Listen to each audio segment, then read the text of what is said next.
இந்த விக்கிரவாண்டி இடைத்தேர்தல் முடிவுகள் மும்முனை போட்டி அந்த 3 கட்சிகளை தாண்டி அதிமுகவுக்கு சொல்லக்கூடிய இல்ல உணர்த்தக்கூடிய செய்தி என்னவாக இருக்கும்? அதிமுக அப்படின்ற கட்சி மீது தேர்தலை புறக்கணித்த அந்த கட்சி மீது இந்த தேர்தல் முடிவுகளின் தாக்கம் என்னவாக இருக்கும்? இது ஒரு அயனியா தெரியல அந்த கேள்வி, ஆனா அந்த கேள்வியினுடைய முக்கியத்துவம் உங்களுக்கு புரியும். என்ன தாக்கம் இருக்கும்? சொல்லிடுறோமா? என்ன விஷயம் கேட்டீங்கன்னா, 2010 வரைக்கும் அன்னைக்கு முதலமைச்சராக இருந்த கருணாநிதி அவர்கள் 14-15 இடைத்தேர்தலை சந்திச்சாரு.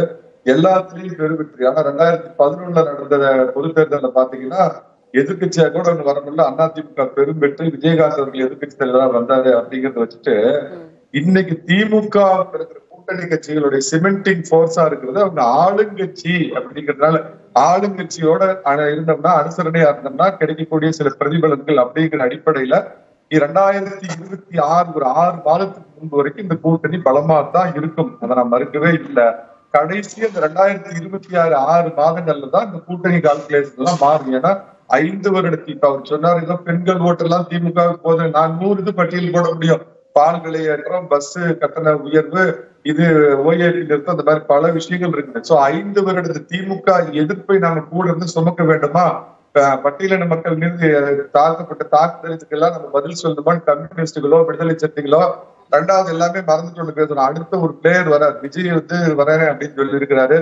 ஏற்கனவே களத்துல நாம் தமிழர் இருக்கிறாங்க. பாஜக ஓரளவுக்கு வளர்ந்துருக்குது அப்படிங்கிறப்ப எல்லாம் பாக்குறப்ப நிச்சயமா இந்த கூட்டணிகளை மாற்றம் ஏற்படும். திமுக பெரிய கட்சிகள் வெளியேறதுக்கான வாய்ப்பும் இருக்குது.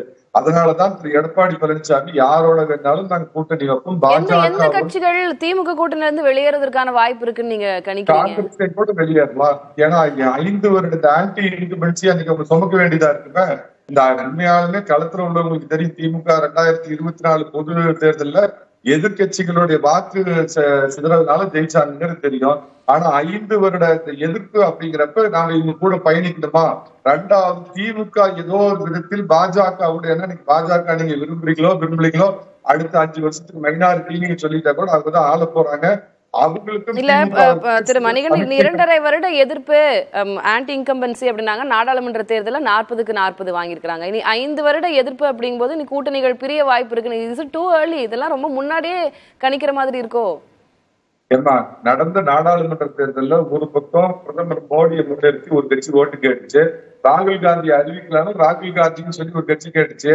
மோடியும் வேண்டாம், கார்கே டாடியும் வேண்டாம், ராகுல் டாடியும் வேண்டாம்னு ஒரு பிரதமரையே முன்னிறுத்தாத ஒரு எதிர்நீச்சல் போட்டுச்சுமா அதிமுக. அதை நீங்க முதல்ல அடிப்படையில புரிஞ்சுக்கணும். ஆனா 2026 சட்டமன்ற தேர்தல் அப்படிங்கிறப்ப 4 ஆண்டுகள் உங்களுக்கு ஒரு நிம்மதியான ஆட்சி கொடுத்த எடப்பாடி பழனிசாமியா, இல்ல 5 ஆண்டுகள் நீங்க அனுபவிச்ச ஸ்டாலினோட ஆட்சி திரும்ப வரணுமான ஒரு கேள்விக்குறி ஏற்படுறப்ப அணிமாற்றத்துக்கான அடித்தளமே அதான் இருக்கும்னு நான் உறுதியா நம்புறோம்னா, எப்படி இந்த 5 வருட எதிர்ப்பை கூட இருந்து அவங்க சுமக்க விரும்புவாங்களா? கம்யூனிஸ்டுகள் பல பிரச்சனைகள் அவங்க அப்படியே பேசாம இருக்கிறாங்க. காங்கிரஸுக்கு அதே மாதிரி மனமாச்சரிகள் இருக்குது. விஜய் நாளைக்கு வர்றப்ப காங்கிரஸ் எப்படி போகும்? விடுதலை கூட்டணி கணக்குகள் நிறைய மாறுபடும், நிறைய சர்ப்ரைசஸ் எதிர்பார்க்கலாம் அப்படின்னு நீங்க சொல்லிருக்கீங்க. தொடர்ந்து அது குறித்து பேசலாம். திரு ராம்கி, இந்த விக்கிரவாண்டி எலெக்ஷன் பொறுத்த வரைக்கும் எந்தெந்த கட்சிகளுக்கு எந்தெந்த காரணிகள் கை கொடுத்திருக்கும்? இப்போ நாம் தமிழர் ரொம்ப குறைவான ஒரு மார்ஜின்ல இருக்காங்க, அது லீவ் இட். திமுக, பாமக இந்த 2 கட்சிகளுக்கும் எந்தெந்த காரணிகள் அவங்களுடைய வாக்கு விழுக்காடை உயர்த்துவதற்கோ இல்ல உயர்த்தியதற்கோ கை கொடுத்திருக்கும் அப்படின்னு பாக்குறீங்க? ஏன்னா நம்ம எலெக்ஷன் ரிசல்ட்ஸ் வரட்டும், நம்ம ஒரு 10-11 மணி வாக்குல இன்னும் கான்கிரீட்டா பேசலாம். இப்போதைக்கு நம்ம அந்த ஃபேக்டர்ஸ் குறித்து டிஸ்கஸ் பண்ணலாம். ஸோ திமுகவை பொறுத்த வரைக்கும் அவங்க ஒரு ஆளுங்கட்சி. நிறைய நலத்திட்டங்கள் போய் மக்கள் மத்தியில் சென்றடைந்திருக்கின்றன. நாடாளுமன்ற தேர்தலில் ஒரு மிகப்பெரிய வெற்றி, 100க்கு 100 வெற்றி. ஸோ அந்த ஒரு உத்வேகம், தன்னம்பிக்கையோடு இந்த தேர்தலை சந்திக்கிறது, அது ஒரு மிகப்பெரிய ப்ளஸ். ரெண்டாவது, கேண்டிடேட் ரொம்ப தொகுதிக்கு நன்கு அறிமுகமானவர். அவர் பல மக்கள் பணியில் இருந்திருக்கார், தெரிந்த முகம். மூன்றாவது விஷயம் பார்த்தீங்கன்னா, அந்த வன்னிய சமூகத்தை சேர்ந்த ஒரு வேட்பாளர் போட்டது. ஏன்னா வன்னியர் தலித் மக்கள்ங்கிறது அவங்க ரொம்ப டிசைனிங் ஃபேக்டர். ஸோ அவங்களுடைய இருதரப்புடைய சமூக வாக்குகளை பெறுவதுங்கிறது மிக முக்கியமான விஷயம். அதை திமுக ரொம்ப சிறப்பாக செய்திருக்கு. ஸோ நான் திமுகவுக்கு ஓட்டு போடுறதுல வன்னியர்களுக்கோ தலித் மக்களுக்கோ எந்த பிரச்சனையும் இருக்க போதில்லை. பாமகவுக்கு தான் ஓட்டு போடுறது தலித் மக்கள் யோசிக்கலாம். அந்த காம்பினேஷன்ஸ் மாறும். நீங்க வன்னியர் வாக்கு குறித்து இங்க பேசுறீங்க, பாமக களத்துல இருக்கிறாங்க, திமுகவுக்கு வன்னியர் வாக்கு எல்லா வாக்குகளுமே நீங்க அங்க இருக்கிற அதான் 45% வன்னியர் வாக்கு. இல்ல நான் பேசுறது பெரும்பான்மை வாக்குகள் பாமக போகும் அப்படி பெரும்பான்மை வாக்கு அங்க போகும். ஆனா அதுல எல்லாருமே பாமக ஓட்டு போட போறது இல்ல. அதனால கணிசமான வன்னிய சமூகத்தை சேர்ந்தவர்கள் திமுக பக்கம் போவாங்க. சோ திமுக எல்லா சமூகத்தின் வாக்குகளை பெறக்கூடிய இடத்துல இருக்கு. அதுக்கு அடுத்தது பாத்தீங்கன்னா நாம் தமிழர் தான் சொல்ல முடியும். நாம் தமிழுங்கிறது அது அவங்களுக்கு நிறைய சித்தாந்த ரீதியா நிறைய விஷயங்கள் இருக்குது. கடைசி நேரத்தில் அவங்க போய் அதிமுக ஆதரவு அதிமுக தொண்டர் எங்களுக்கு தான் வாக்களிப்பான்னு சொல்லும்போது அங்க ஒரு சித்தாந்தம்லாம் போயிடுது இல்ல. நாங்க இது வரைக்கும் நாங்க இந்த தமிழ் தேசியம் அதெல்லாம் பேசிட்டு திரும்ப திராவிட கட்சிகளோட ஆதரவை எதிர்பார்ப்பதுங்கிறது அவங்களுடைய அலையன்ஸ் அமைக்க போறாங்கன்னு சொல்றாரு அருள். இல்ல அது ஒரு அவங்க கேட்க கூடாது. அதாவது நீங்க கேட்கலனாலும் நிறைய நாம் தமிழருக்கு வாக்கு செலுத்தக்கூடிய இடத்துல அதிமுக தொண்டர்கள் இருப்பாங்க.